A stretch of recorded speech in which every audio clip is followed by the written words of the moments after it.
Forgiveness is giving up the hope that the past could be any different.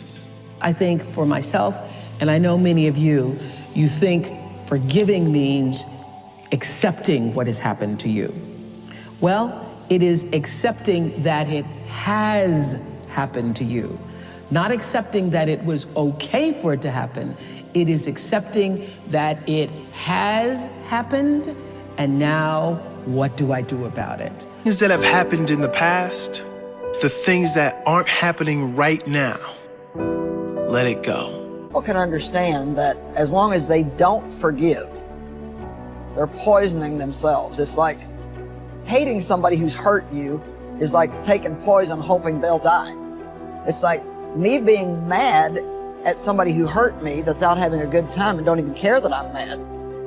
That doesn't hurt them. Is it real forgiveness if you refuse to forget the pain, the sadness, or the anger that the person made you feel? Is it real forgiveness if you won't let go of that? Forgiving is giving up the hope, not holding on, hoping, wishing that it could have been any other way than it actually was. Giving up the hope that the past could be any different. When I got that, I think it took me to the next level of being a better person, because I don't hold grudges for anything or any situation, and neither should you. It's letting go so that the past does not hold you prisoner. Forgiveness is not for the other person. Forgiveness is you. See, your unwillingness to forgive another person is like you sipping the poison, waiting on them to die. You are who you've been looking for.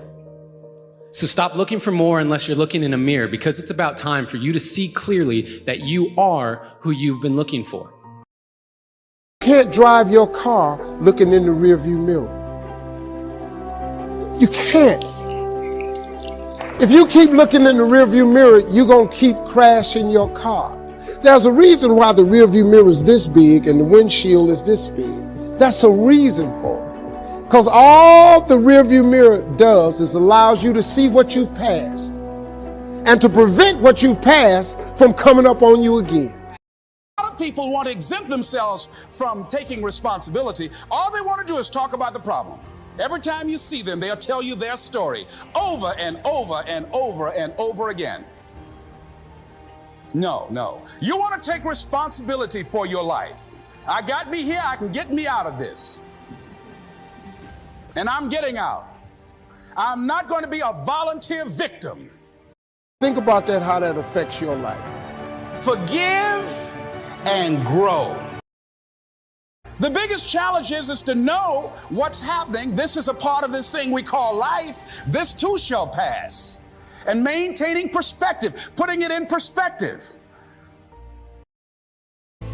And when I got that, I think it took me to the next level of being a better person, because I don't hold grudges for anything or any situation, and neither should you. It's letting go so that the past does not hold you prisoner. So how do you deal with forgiveness? Number one, forgive your parents. You do not become an adult until you have forgiven your parents 100% for every mistake they ever made. Remember, it's never too late to have a happy childhood, so just go back and forgive your parents. Second thing, forgive any relationship that you ever had that didn't work out. Now this is hard because it's so personal and it's so painful. But if you can forgive your parents, it's a real good warm-up. Most people are still mad at their parents in their 50s. If you then forgive every previous relationship, you accept that you were at least partially responsible for getting into the relationship. You were definitely responsible for staying in the relationship. You just say, I am responsible, I am responsible, I am responsible. I bless them and let them go. The third thing that you can do is forgive everybody else. Forgive everyone else in your life that has ever hurt you in any way. Every past childhood slight, every sibling, every person in your family, every person you ever worked for, every lousy boss or person who cheated you, lied to you, robbed you, and everything else, and so on. I mean, just let it go. Just number 4, this is really critical, forgive yourself. Those who take responsibility for their life and are wanting to move on and put the past behind them are much more likely to gain freedom. Remember, always you are in charge. You are always in charge.